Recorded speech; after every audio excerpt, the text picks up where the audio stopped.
On the morning of May 5th, 2021, Stephen Hendrickson was driving his Tesla Model 3 to work. His car was in autopilot as he drove through Fontana, California. At about 2:30 a.m., an overturned semi-truck appeared in front of him. Moments later, he was killed.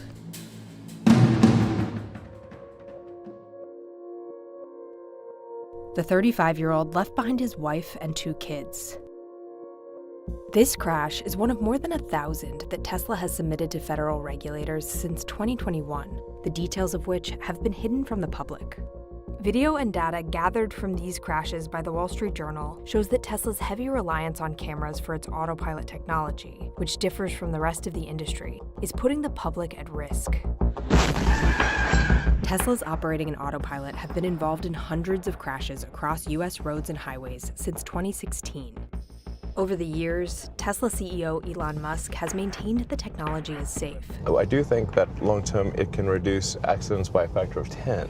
We're solving just a very important part of AI, and one that can ultimately save millions of lives and prevent tens of millions of serious injuries. The safety per mile is better than human driving. Leading expert on autonomous driving, Missy Cummings, who's been critical of Tesla, warned of the risks of semi-autonomous vehicles in 2016. There is no question that someone is going to die in this technology. The question is when. Cummings has also worked as a safety advisor for the federal regulator, the National Highway Traffic Safety Administration, or NHTSA. I am besieged with requests from families of people who have been killed in Tesla crashes. It's really tough to explain to them that, this is the way the tech was designed. Since 2021, NHTSA has launched a series of investigations into autopilot. They've released little information about them, and the cars remain on the road. Also in 2021, NHTSA ordered car makers to report all serious crashes involving semi-autonomous driving systems like autopilot. But much of the data Tesla submitted has been hidden from public view because the company considers it proprietary. To unlock it, the journal gathered reports from individual states and matched them with the crash data Tesla submitted to NHTSA, and found that long-standing concerns about the autopilot technology are showing up on America's roads. Of the 1,000-plus crashes Tesla submitted so far, the journal pieced together 222 and found that 44 of them occurred when Teslas in autopilot veered suddenly. 31 occurred when a Tesla in autopilot failed to stop or yield for an obstacle in front of it. Orlando, Florida, a Model 3 drove into the back of a stopped police car that was attending to a disabled vehicle. Guadalupe County, Texas, a Model 3 plowed through an intersection and off the road. These failure to stop crashes, like the one that killed Stephen Hendrickson, account for the most serious injuries and deaths in the cases the journal unlocked. I had to hang up the phone and look at both my kids as they're crying, and they're telling me to tell them it's not true, that their dad was in a car accident and he won't be coming home. Tesla has said drivers operating in autopilot need to be ready to take control at all times. They say Stephen Hendrickson was warned to keep his hands on the wheel 19 times before he crashed, and that his car initiated braking before impact. But whether or not a driver is alert, it's important to know how autopilot performed, and that can only be seen through the large amounts of internal video and data Teslas record. The journal obtained video and partial data from the Hendrickson crash and asked experts to analyze it. The kind of things that tend to go wrong with these systems are things like it was not trained on the pictures of an overturned double trailer. It just didn't know what it was. There were some lights there, but the lights were in unusual positions. A person would have clearly said something big is in the middle of the road, but the way machine learning works is it trains it on a bunch of examples. And if it encounters something it doesn't have a bunch of examples for, it may have no idea what's going on. Experts say this illustrates a fundamental flaw in the autopilot technology. It relies mainly on cameras or computer vision, with radar as a backup in some models. Other driving assist cars, they have radar, computer vision, and LiDAR, laser ranging, that kind of helps you detect obstacles. But the LiDAR is very expensive. Expensive sensors that are unnecessary. It's like having a whole bunch of expensive appendices. Instead, Tesla's camera-based system relies on humans to train it on obstacles it may encounter. Even though people think these cars are learning while they're driving, they're not. They're only learning at the rate that the companies are deciding to retrain the algorithms. So I'm going to turn autopilot on right now. I just pull my finger down like that one time. And as you can see on the screen, the visualizations have started. John Bernal is a former Tesla employee who was fired in 2022 after posting videos of autopilot failures. Tesla has not commented publicly on his dismissal. So as we go through this downtown, you'll see a lot of cars being visualized, just, kind of on the side of the road being parked. You'll see pedestrians walking the sidewalk. Originally started at Tesla in August 2020 as a data annotation specialist. That role primarily relied on me taking image data and labeling it to train the technology on what a car was, what a pedestrian was, maybe an animal, a lane line, or what a red light was. That way, with this image data training, the vehicle would then know how to operate in a real-world situation when that data came through the cameras and through the car's computer. The car has 8 cameras, specifically 3 right here in the front.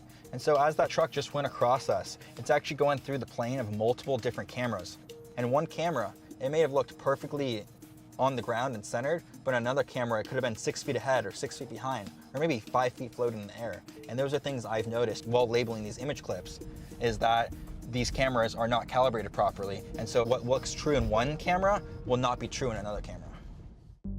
If the cameras aren't seeing the same thing, they can encounter significant challenges identifying obstacles. We can see this in an autopilot crash similar to Stephen Hendrickson's near Los Angeles in 2021.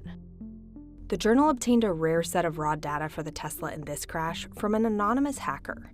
When a crashed pickup truck becomes visible on the road, one of the car's cameras sees it, but the other doesn't. Then, as the obstacle gets closer, the Tesla doesn't recognize it, and it crashes at full speed. Getting this degree of information off a Tesla after it crashes is nearly impossible for the average driver. Tesla says they provide drivers with hundreds of data points with granularity down to the millisecond in a user-friendly format. But that information doesn't show the exact decisions Autopilot made. Those details need to be extracted from the car's internal computer. A Tesla is pretty much a computer on wheels. I work on salvage Teslas, usually in accidents, wrecks. I've seen a lot of videos where it's captured a lot of the drivers being reckless. And I've seen videos where it gives you that question mark of like, how did that happen? And it makes you curious, like, was it the driver or was it the autopilot? The video only tells part of the story. The data on the car's computer gives a fuller picture. The computers, they all report data and link to Tesla mothership. And we have the computer off. Diaz sends Autopilot computers he doesn't need across the country to a hacker who then extracts the information. Janelle Hendrickson has not been able to get data from her husband's car. Her lawyers requested it over a year ago. Tesla says they're in the process of gathering it. It's actually been really difficult to get any information about this. We know that Tesla themselves has all the video and all the information, but they will not share it.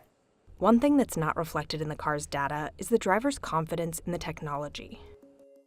He trusted that autopilot, obviously, with his life. He trusted it with my kids' lives. He said that it let him be a little bit less worried when he was driving so much.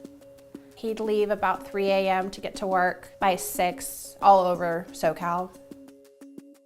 If the cars do a pretty good job, not perfect, but pretty good, we develop a false sense of trust in them. And this overconfidence it's both coming from the levers of the tech, but it's also coming from the top down. The Model S and Model X at this point can drive autonomously with greater safety than a person. We've gone over this multiple times, like, are we sure we have the right sensor suite? Should we add anything more? No. The car currently drives me around Austin most of the time with no interventions. The Department of Justice is investigating Tesla for its marketing of Autopilot. Tesla disputes claims they misled the public about the car's capabilities. Janelle Hendrickson's case against Tesla is set to go to trial in 2025. People are still going to buy Tesla. They're still going to support Elon Musk. Doesn't matter how many accidents there are. But at least understand your car and understand your car's capability before you just put your entire life behind that. Computer vision is such a deeply flawed technology, and we're not doing enough to determine how to fix its gaps and how to make it recognize objects. I look into my crystal ball, what do I see coming? I see that having the car do most of the driving for you and requiring you to pay attention to make sure nothing bad happens, I don't think this is going to be a long-term technology that we're going to keep in the cars.